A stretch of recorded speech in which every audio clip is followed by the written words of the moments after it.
Yo quería aprovechar, doctor, para preguntarle por la casación que usted ha presentado respecto en su momento de la sentencia de la segunda megacausa y en qué estado están las apelaciones y si todavía quedan o si ya son sentencias firmes. En el segundo megajuicio que se llevó a cabo en parte en el rectorado y después en parte pasamos a la sala de debate del tribunal para que la gente se ubique, donde junto con el doctor Dante Vegas fuimos los fiscales. En el primer megajuicio fue el doctor Mateo Bermejo, el fiscal de la causa, junto con el doctor Dante Vega. Casación ya confirmó la sentencia y están en el recurso extraordinario en la Corte Suprema de Justicia. Ese es el estado procesal que tiene la causa. Ahí confirmaron la mayoría de las condenas. Se planteó también la cuestión que fue recurrida por nosotros respecto a considerar los crímenes donde habían sido víctimas mujeres como una cuestión de género. Eso lamentablemente no tuvo eco por casación, no nos hicieron lugar al recurso de casación y tengo entendido que el fiscal de casación a este punto no lo llevó a la Corte Suprema de Justicia. Bueno, ¿alguien más? Bueno, me presento. Mi nombre es Gerardo Larreta, conjuntamente con Carlos y Marcela. Venimos trabajando un proyectos de investigación en las facultades sociales que vienen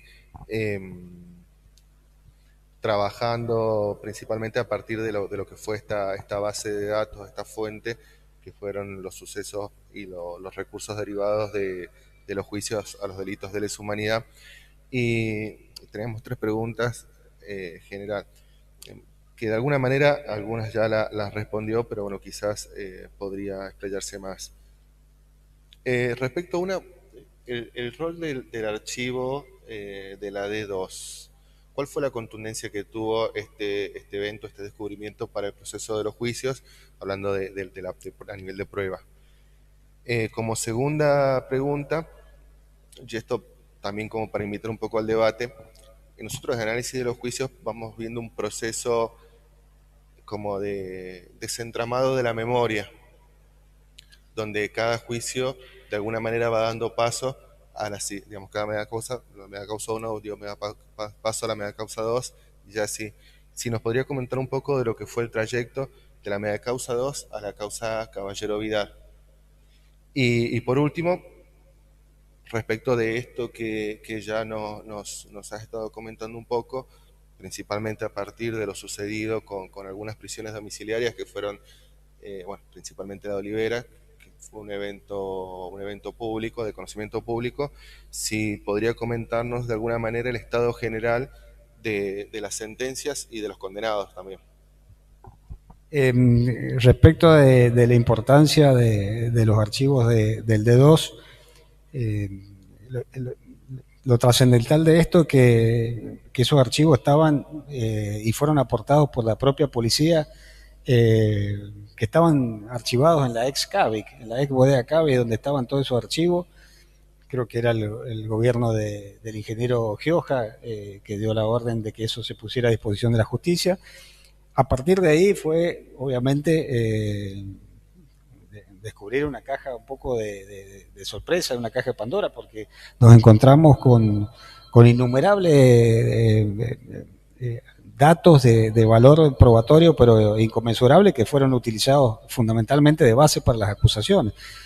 Y en cada una de las fichas individuales que tenían de las víctimas de la represión, estaba anotado su historia vital, sus pensamientos, sus actividades.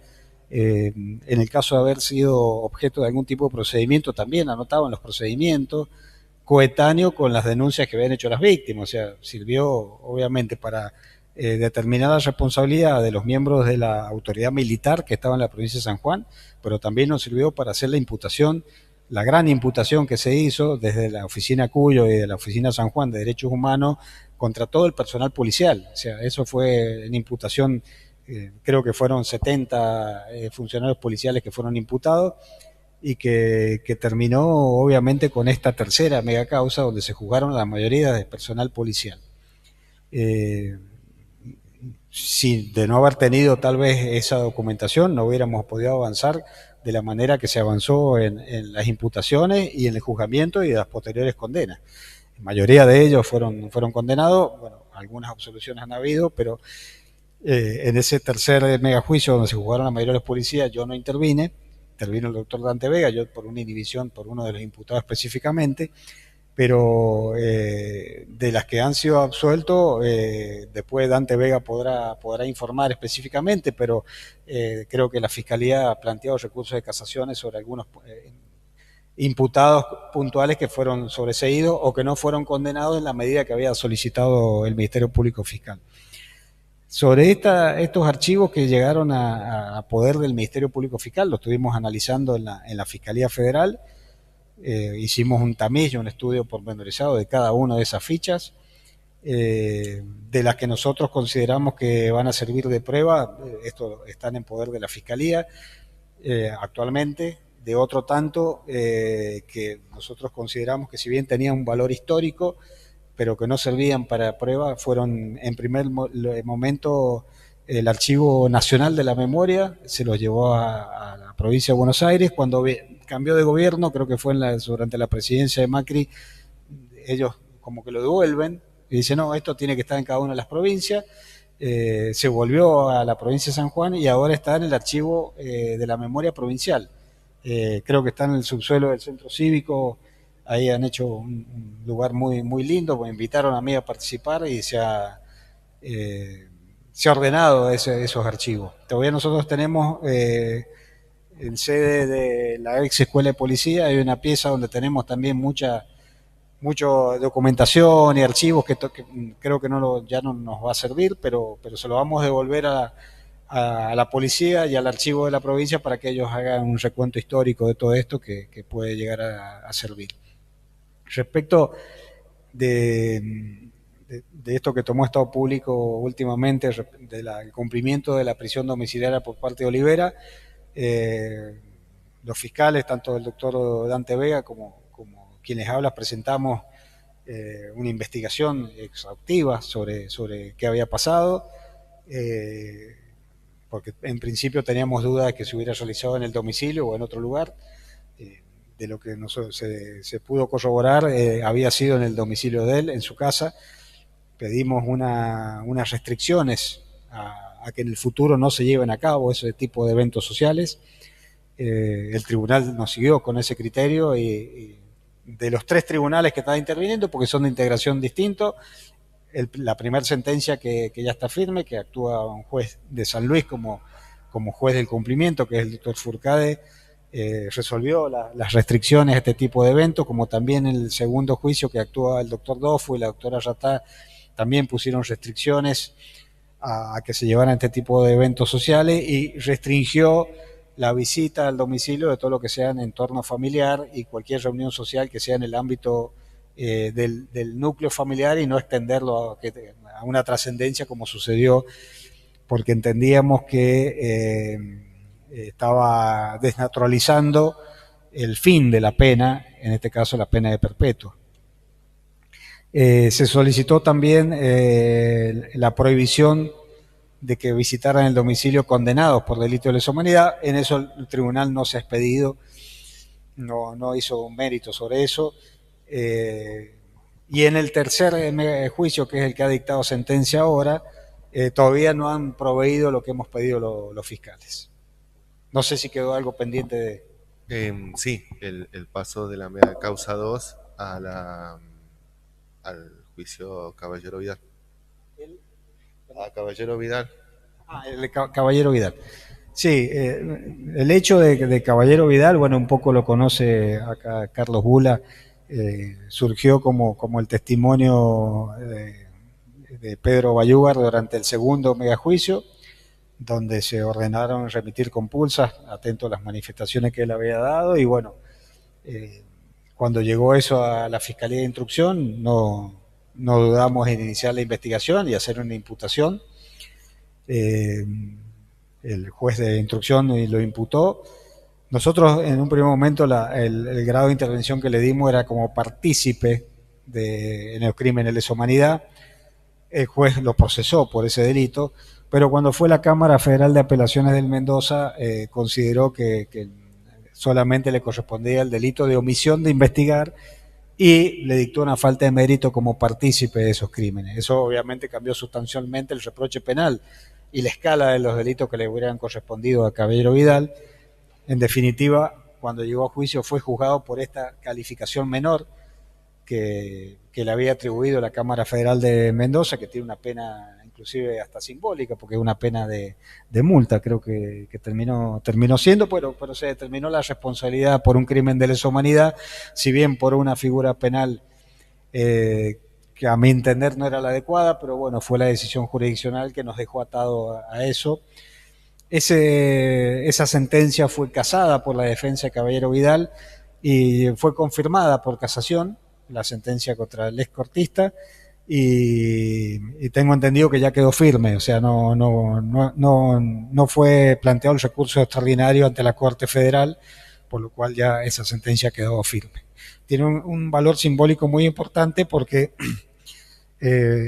yo creo que es la primera vez que se juzga un integrante del Poder Judicial provincial, no federal, porque federal tenemos varias jurisdicciones, y que haya terminado como una condena. Tal vez una pena que a lo mejor nos parezca que no ha sido la adecuada en cuanto a la proporcionalidad del delito, pero una condena al fin por crímenes de lesa humanidad y con un integrante del Poder Judicial provincial. Quedaba planteado, creo que ustedes lo plantearon con Dante Vega, respecto de la presencia de uno de los secuaces condenados junto con Olivera, de Marchi, que estaba en la fiesta y que supuestamente fue sustraído del proceso judicial porque no estaba en condiciones de enfrentarlo. Sí puede ir a fiesta. ¿Eso se hizo lugar? ¿Se investigó? Sí, ahí nosotros pedimos atento a esa evidencia fotográfica y video que había tenido, que se lo veía en un estado de salud un tanto incompatible con lo que había dispuesto el cuerpo pericial.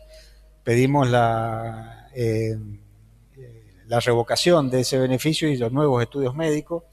Nosotros en la primera causa donde él tiene condena, y cuando se le suspende el juicio entendimos que no correspondía la suspensión de la condena. Casación nos hizo lugar, bueno, y hicimos cumplir respecto a eso y solicitamos que se lo volviera a prisión domiciliaria, y hoy por el primer megajuicio de la provincia de San Juan está detenido pero con prisión domiciliaria. Y se está, del segundo y el tercer megajuicio, se está haciendo una revisión otra vez a través del cuerpo médico forense de la Corte Suprema de Justicia de la Nación, de su estado de salud, a ver si realmente su estado ha mejorado, que permita, ¿no es cierto?, que también en las otras dos causas vuelva a prisión domiciliaria. A su respecto, también está obviamente en el recurso extraordinario por esa prisión domiciliaria otorgada por la cuestión etaria. Habría que sumar la cuestión de salud, pero tampoco la Corte se ha expedido, todavía se ha expedido la Corte respecto a esa prisión domiciliaria. Lo que sí, él estaba escarcelado y se movía con libertad. Esa cuestión ahora fue terminada a través de la decisión del doctor Furcade, juez federal de San Luis, donde dispuso obviamente su nuevo arresto domiciliario y le impuso las condiciones de aquí en adelante que debe cumplir. Usted también impulsó y lo anunció el año pasado en una reunión regional con la Procuración de Delitos de Lesa Humanidad sobre el hallazgo de un cráneo con un balazo en el dique. ¿Qué pasó finalmente? ¿O todavía se espera? Eso estuvo vinculado a varios procesos que llevan adelante la justicia provincial, proceso por desaparición forzada de personas que se está llevando adelante también en la jurisdicción de San Juan, que es la desaparición del ingeniero Telechea. Dio negativo, tengo entendido, con los desaparecidos de la provincia de San Juan, dio negativo respecto al ingeniero Telechea, y nosotros pedimos que se hiciera un cotejo con el perfil del cráneo respecto a los desaparecidos de la provincia de San Juan. De acuerdo al rango etario que nosotros manejábamos y que informaron los peritos forenses, entendíamos que podría corresponder o que habría que cotejarlo con alguna de las víctimas de la provincia de San Juan.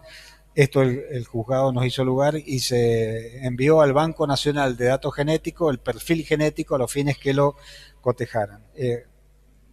Al día de la fecha todavía no tenemos respuesta del Banco Nacional de Datos Genéticos, estamos esperando a ver si puede dar positivo o no. Y bueno, en definitiva, esa es la respuesta que estamos esperando. Nosotros hemos vuelto a pedir al juez que reitere el resultado de esa medida que se solicitó, porque ya estimamos que es un tiempo prudencial el que ha pasado.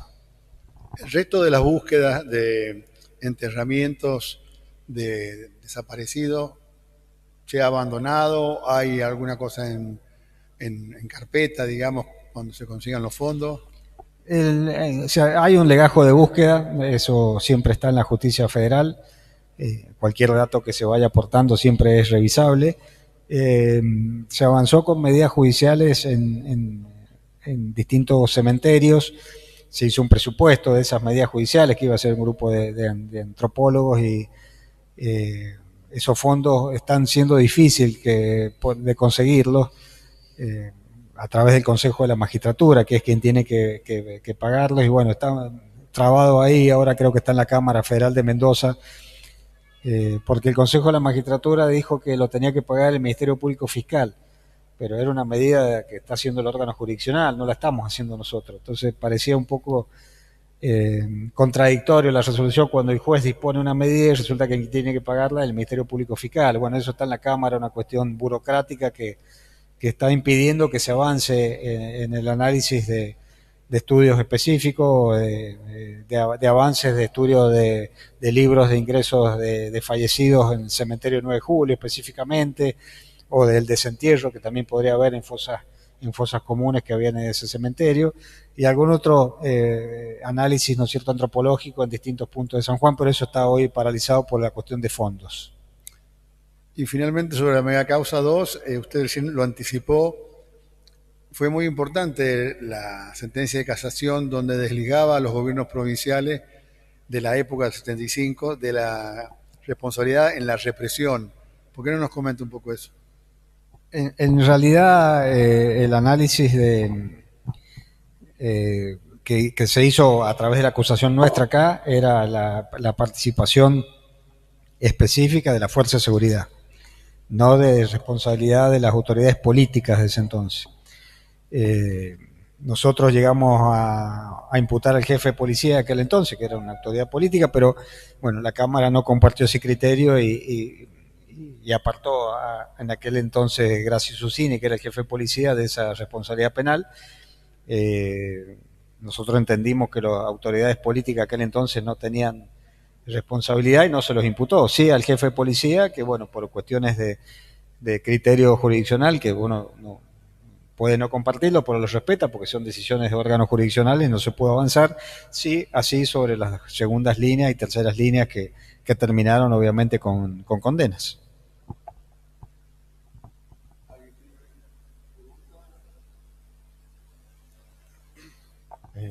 Bueno, ¿alguien más quiere hacer alguna pregunta?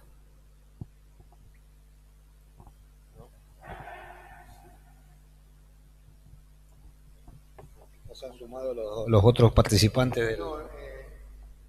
Bueno, en Italia falta, ¿no? Estamos esperando al doctor Dante Vega que se sume. Yo de paso, ya que estamos, le quiero preguntar porque nos amplíe por este caso que va a ser elevado a juicio próximamente, o ya está elevado y demás, de Videlas, un señor o un femenino. ¿Cómo? ¿Es una persona, es un hombre o una mujer?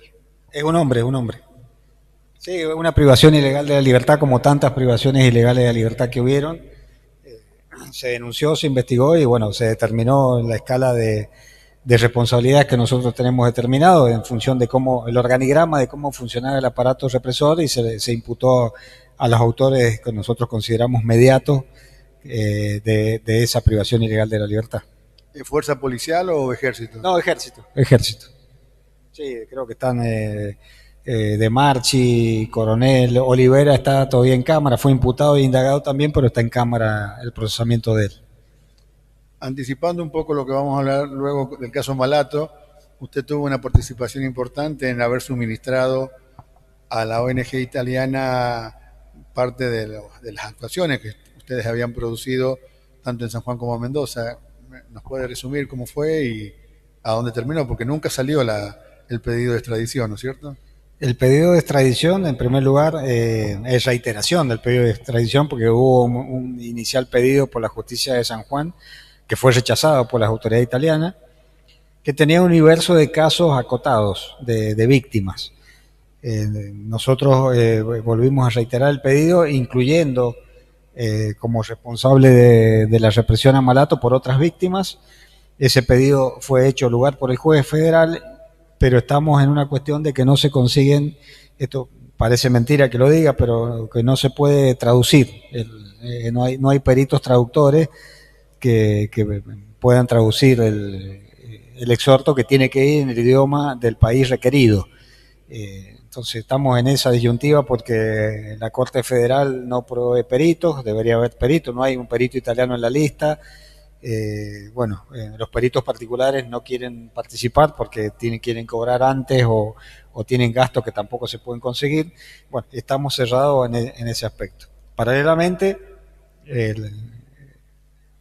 la ONG que defiende obviamente los víctimas del terrorismo de Estado en la República Argentina, que tiene integrantes argentinos e italianos en aquella estado, han propiciado y propugnado el juzgamiento de Malato en función del principio de justicia universal en la justicia italiana. Esto tengo entendido que los fiscales que recibieron el pedido han avanzado en la imputación de Malato y bueno, ahora la justicia tiene que dar una decisión jurisdiccional a ver si hacen lugar a ese pedido de juzgamiento. Nosotros desde la Fiscalía, de la Oficina de Derechos Humanos de Cuyo, hemos facilitado toda la documentación y en un momento también se nos pidió que recibiéramos declaraciones testimoniales de las víctimas en la Fiscalía Federal de San Juan. Lo hicimos, de las personas que nos solicitaron, y remitimos todos los antecedentes a la República de Italia. Al igual, obviamente, tengo entendido que ellos vinieron acá, no sé si fue antes de la pandemia o... Sí, 2022. 2022. Y estuvieron en contacto también con las víctimas de Malato, donde tomaron, obviamente, conocimiento directo. Y eventualmente la justicia de Italia, si pide algún tipo de colaboración, obviamente vamos a estar como Fiscalía para darle toda la colaboración que requieran para avanzar en el juzgamiento de Malato en el reproche penal que se le ha formulado. En el caso Reverberi, que usted lo debe conocer porque como estuvo en la primera causa de San Rafael ya se lo mencionaba, ahora se hablaba de insistir no en la extradición porque el gobierno italiano la frenó, hay que decir que la justicia italiana la concedió y como en Italia el gobierno tiene una potestad que no tiene el de Argentina de suspender una extradición, fue denegada. ¿Eso se ha hablado, se ha conversado? Hago una referencia que en las extradiciones también en nuestro país existe una decisión política, más allá que la justicia haga lugar, puede el Poder Ejecutivo rechazar una extradición. En eso tenemos la misma normativa que Italia. Hecha esta salvedad, sí, entiendo que por segunda vez ya ha sido rechazada el pedido de extradición. En el primero yo fui fiscal en San Rafael y fue el que lo promoví también en la justicia federal y fue rechazado. Y este otro segundo, si bien había tenido una decisión del órgano jurisdiccional favorable, el poder político de Italia decidió no hacer lugar. Y bueno, no conozco los pormenores, esto lo está haciendo conocer, pero creería que esta ONG también está propugnando para juzgarlo en la República de Italia. La intervención particular, que sí la conozco, de Reverberi, que era un sacerdote que era capellán en aquel momento de la dictadura en la ciudad de San Rafael, era que fundamentalmente concurría a los centros de detención donde estaban los detenidos por razones ideológicas y razones políticas, y bueno, brindaba bendiciones y obviamente los hacía arrepentirse de todos los pecados que habían cometido. Bastante singular y particular la intervención de este sacerdote. Sí, era exactamente. También ayudaban al esclarecimiento de los hechos, entre comillas, para juzgar. Pero fundamentalmente participaba incluso en sesiones de torturas que hacían de manera masiva en ese centro de detención. Varias de las víctimas lo vieron presente mientras estaban siendo torturados y me recuerdo un testimonio muy cruento donde en invierno San Rafael es más frío que San Juan. Y bueno, les hacían tirar en el piso del lugar de detención en baldes de agua, baldeaban con 2 o 3 centímetros de agua, llenaban de agua y los hacían arrastrarse y que dieran vuelta de un lado para otro, mojándose con el frío bajo cero que hacía en ese lugar. Y en esa oportunidad también lo habrían visto presente a Reverberi en el lugar de detención. Entonces nosotros avanzamos en la imputación y fundamentalmente ese fue el reproche que se le hizo como partícipe de los crímenes de lesa humanidad. Cuando yo lo estaba imputando, él se viaja a Italia, él tiene la ciudadanía italiana, es ciudadano italiano, no sé de qué manera llegó, creo que en Parma estuvo y tuvo un poco acogida en la Iglesia Católica porque siguió profesando su ministerio allá en la República de Italia hasta el día de hoy. Deben haber pasado 16, 17 años desde que se profugó.